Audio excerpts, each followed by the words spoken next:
Compound interest formulas. Compound interest என்றால் கூட்டு வட்டி. மொத்த தொகை என்பது ஏ, அசல் என்பது பி, ஆர் என்பது வட்டி வீதம், என் என்பது காலம். மொத்த தொகை ஈக்குவல் டு அசல் ப்ளஸ் கூட்டு வட்டி. கூட்டு வட்டி ஈக்குவல் டு மொத்த தொகை மைனஸ் அசல்.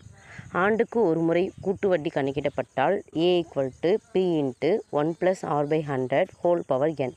கூட்டு வட்டியானது அரையாண்டுக்கு ஒரு முறை கணக்கிடப்பட்டால் A equal to P into 1+r/200 whole power 2n.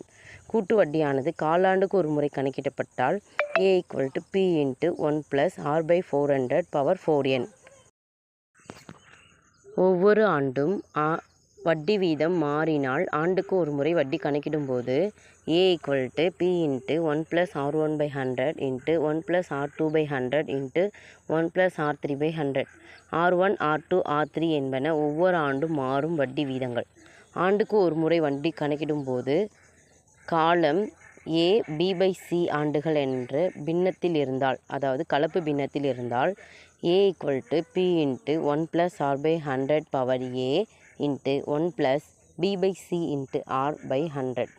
தனி வட்டி கூட்டு வட்டிக்கும் இடையேயான வித்தியாசம் கேட்டால் டிஃப்ரென்ஸ் ஈக்குவல் டு 2 வருடங்களுக்கு B into r/100 whole square.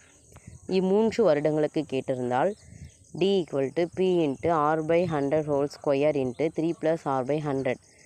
4 வருடங்களுக்கு D equal to P into r/100 whole square into 6+4 into r/100 + r/100 whole square. Thank you for வாட்சிங்.